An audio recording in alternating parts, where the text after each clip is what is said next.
are here with Wayne from the Flaming Lips. Thanks so much for joining us. Well, I'm glad to be here. Wayne, sounds exciting. Well, it's a big honor for us to have you sit in with us, and an honor heading your way, October 25th, Flaming Lips Alley in Bricktown. What's it mean to you and the guys in the band?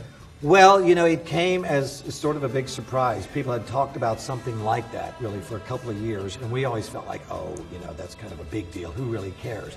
But, you know, luckily, a lot of people did care. And in a sense, we do live in a city where there's, I don't know why, but there's always a new street needing a name. I mean, you have to remember, I travel all over the world, in places like London, where there are streets that are 1,000 years old, they don't change any of the names. So, luckily, I live in Oklahoma City where you can have your own street or alley, and so I think it's one of the greatest things that could ever happen. Awesome. I mean that sincerely. Awesome. Yeah. Well, great. We are excited about it. We hit the streets to see what you're saying about the new Flaming Lips Alley.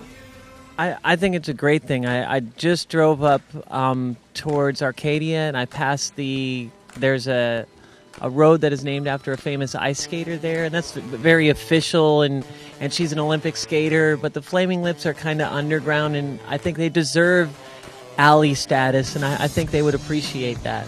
It's original. I mean, it's like them. They're original. They deserve an alley, not a street, because the street's just plain. Yeah, I think it's great. I mean, we need to recognize more of the underground scene in Oklahoma. It's more just commercial what they're doing downtown, and so maybe that'll lighten it up a little bit. I think it's more interesting rather than being all mainstream, so to speak, like a big street name.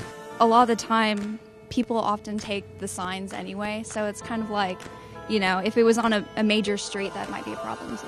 I mean, we don't have a lot of cool things here. I mean, it's something original, and they're incredible. I've been listening to them for 20 years. My son now listens to them. I went to their last concert out here at the zoo. My mind was just amazed at the creation they put on. It was incredible.